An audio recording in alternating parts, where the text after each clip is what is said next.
The second time, Modestas Bukauskas. Let me wait. Where's my? I have my my applause here. I think. Wait. There it is. There it is. How are you?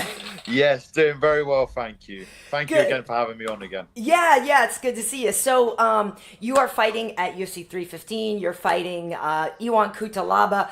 So that's going to just be a bananas fight. And you already are riding off of like this great momentum. You guys both just fought in February. So how good does this feel for you to be back in action this quickly?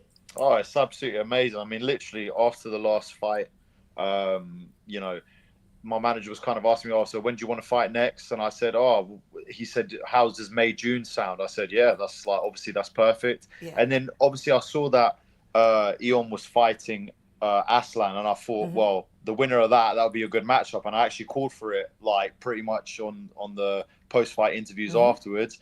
And then yeah, literally as soon as I got home, about 3 days later, my manager goes, "So, what about the fight with Ion Cutelaba?" I'm like, "All right, I guess we're on it straight away." So it's actually perfect. Like, it couldn't have happened any better. Do you know what I mean? Both of us got big wins. Both of us have got momentum. So yeah, why not make the fight? So and on a massive card as well. So it worked out perfectly. Yeah, it is an excellent card. And for those who don't know, you fought Cirqueira that night and you got a knockout, right? It was pretty quick too. And you had said in the interview we did beforehand, you were like, I want to really show myself, the second time around here, I really want to put it out there and show how dynamic I am and everything. So did you feel that you were successful in doing that night?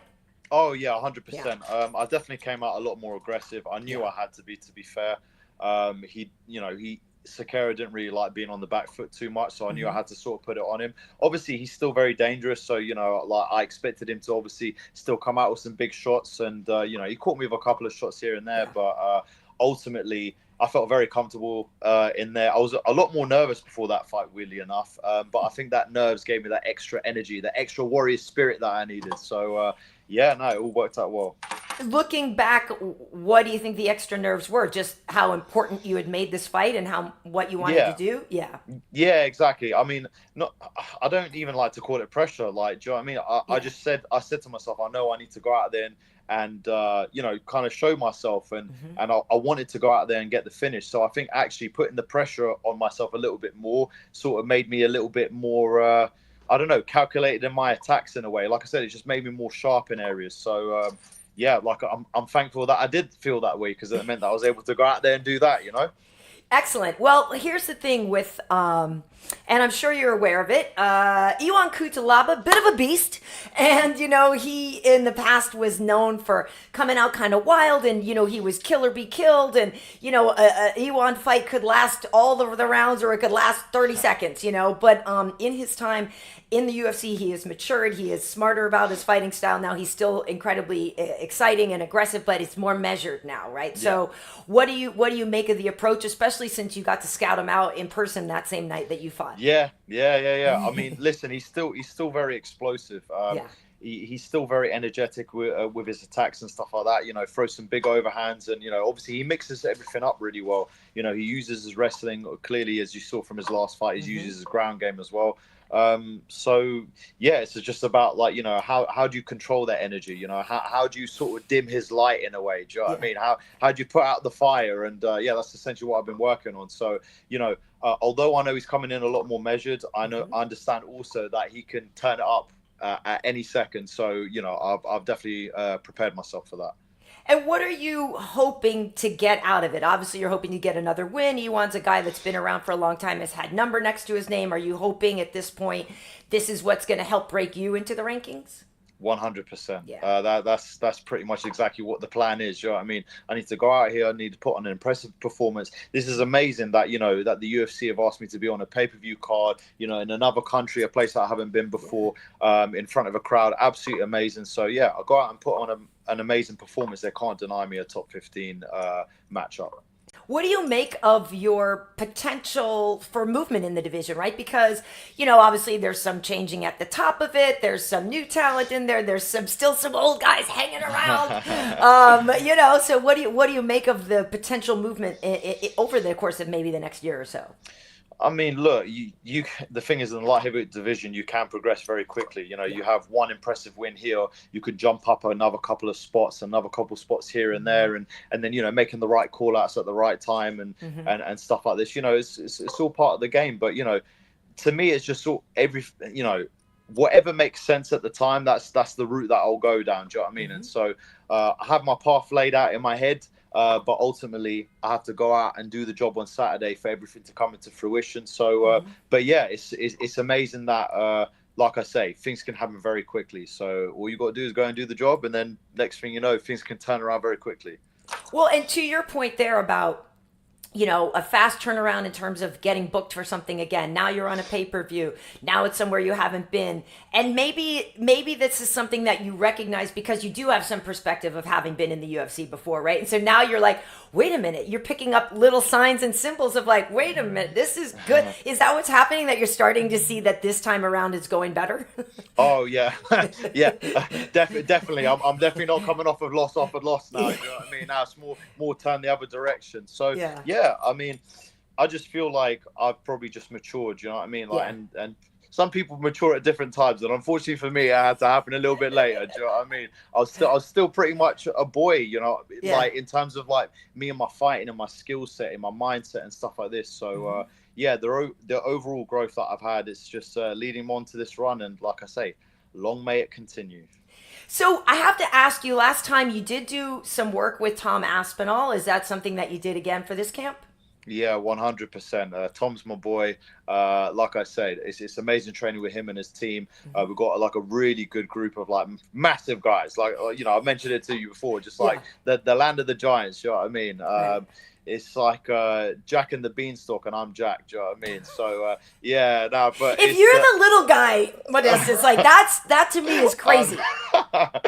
Yeah, exactly. A 6'3" dude. Do you know what I mean? About 200, 250, 220 pounds, and these guys, like I say, Tom's even bigger than that. Like 6'5", maybe 250. So it's crazy, but it's like I say, it's just been helping me out so much with my training to get different looks. Obviously, Tom always stays in shape. All of the other guys up there, always staying in shape. James, Simeon as well. Simeon, who just fought recently, absolutely smashed it in his fight in the PFL, so he's been helping as well. So yeah, we've got just like a really good group, and it just consistently the vibes and the energy in the room is amazing. So and everyone's competing against each other. So consistently, I'm just getting amazing training. I'm very thankful for that. I love that. And also what I really like about the idea of you training with Tom and his father, the whole camp, is that not only, like you said, are they in physical shape, but you can tell that they're taking the mental approach to this game really seriously as well. Everything that Tom's going through. Is he fighting John? Is he not going fighting John? Is he doing this? Is he not doing that? Is he just the fact that he has stayed consistently cool and chill and just doing what he needs to do. I really respect that. He's a professional. Like when it comes to the word professional, he is a true advocate of that. Do you know what I mean? Like he's eating right. He's making sure he's getting the right amount of sleep. He's doing all the training sessions appropriately. And he's just trying to better himself every single day. And that's exactly what a professional should do. Do you know what I mean? Especially in a sport like this, he wants to continue to keep growing. So whenever the call does come, he will be ready, because like I say, he's not standing still. He's always like trying to up his levels. And like I say, I look up to that a lot. Well, and I would imagine for you that's just, having a whole room full of big guys like that is a killer. But when you know that you're training with somebody at that high of a level, and let's say you have a good day that day, you're like, all right, like, I think I did choose the right career here. I mean, that's definitely great. The great thing about going to, it's great to be a big fish in a little pond, but when you're in a gym with a lot of talent, it's like a really great thing for your mentality, I would think. Oh, 100%. But you know what? The thing that I've learned is in the training room is like you're just there to try and improve. Do you know what I mean? Like obviously you want to try and be as sharp as possible, and you can always see towards the end of a camp, all the fighters usually like very sharp. They're doing all the things that they're supposed to be doing. They're firing all the shots that they need to be doing. But ultimately, when we're in there, when we're in the training room, we're always just trying to improve. Do you know what I mean? There's no egos involved. The only thing that we're trying to do, we're trying to compete each other, because obviously we want to get the most out of ourselves, but we're just like trying to get ourselves to the highest level of our skill set possible and just work on new things and get better. And that's why it works so well. Do you know what I mean? Because a lot of the times it's, you know, a lot of people out there trying to prove themselves and this and that. And we don't need to prove anything to anyone. The only thing we're trying to prove is to ourselves to like I say, to up our skill sets, to get better. And ultimately that just makes the whole team better. Do you know what I mean? Almost like the selfless act. You're doing it selfishly to try and improve your own skill set, right. But then overall it helps everyone else's because you're getting better. So it just works out. That's right. Well, what is the saying? A rising tide lifts all boats or something like that, right? Yeah. It's something like that. So I think that's really great. And also I'm curious, collectively, because, you know, we know you carry 2 flags, but you are a proud guy in England there. So collectively too, with, you know, I just was working Larone's fight not long ago. I know things didn't go the way for Leon, and Molly just retired and stuff, but like, do you feel collectively too, Patty's killing it, that you guys are trying to work even harder to make sure everybody recognizes how good the talent in England is? Oh yeah, I mean, there's so many names out here. Do you know what I mean? England, we be showing up out here. Do you know what I mean? Yeah, you We're are letting the world know. We be letting the world know. But yeah, it's like I say, for me, it's just amazing seeing all the other athletes from England all doing absolutely amazing, all killing it in their own different ways. I mean, look at Sam Patterson. I mean, he literally lives about like 20 minutes away from me, and you know, him doing amazing on the big stage as well. And yeah, it's just a sign of more things to come. Do you know what I mean? We're building up the talent in our country, and yeah, people are just continue to get better. You know, England is now finally able to, like I say, compete with the best in the world, and like I say, we just keep it going. Yeah, I think it's great. I love that. I love that you guys are doing so well. I see here. I'm curious here. Actually, I wanted to ask you. So I was a little bit bummed. In hindsight, I was like, "Damn it! I should have talked to Modestas yesterday on May the 4th." Because the last time we talked about your Mace Windu vibe and everything, and you talked about the purple lightsaber, we talked about joining the good and the bad sides of you and coming together there, which I really think was just such a great analogy. Did you do anything on May the 4th, Modestas? Did you? The only thing I got was a photo, actually, which I like cropped it out from my management's page, and it said May the 4th be with you, with like a red lightsaber. So I just posted that on my page. I had to do a little bit of a late post, to be honest with you, because I didn't catch it in time. But yeah, 100%. Like, especially when I'm here in Fight Week as well. Yeah. Like always those the sort of Star Wars analogies and everything like that is ringing through my head. So yeah, I mean, I didn't do anything special. The only thing I was doing was training and sitting in the sauna and just enjoying Seattle with my dad. But yeah, definitely the force was strong with me that day for sure. I love it. So before I let you go, I will say, and I don't know if it's still the case, Modestas, but I remember a long time ago, Montreal was known as one of the places with the most strip clubs.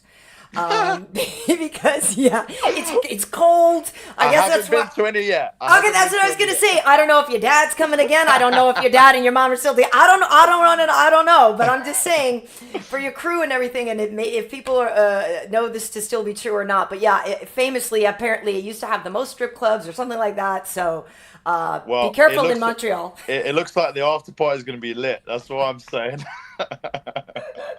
That is crazy. So listen, if there were a way, I mean, I don't know, sometimes I ask, like, do you have a prediction for a fight or the way you want to finish it? And it's like, yeah, I want to hit him. I don't want to not get hit, and I want to get a bonus, you know? But in your mind, now that you know, against Cirqueira, there were certain things you wanted to do. It seemed to be that you proved it. And I think you even stuck the landing on your backflip after, right? Or something. So just about. Okay. Yeah. So this time out, are there personal goals within the fight, win or lose, that you like, I want to at least do this and I want to make sure I'm this, and if this, I don't know, what's your sort of approach to this one, sort of as a big picture?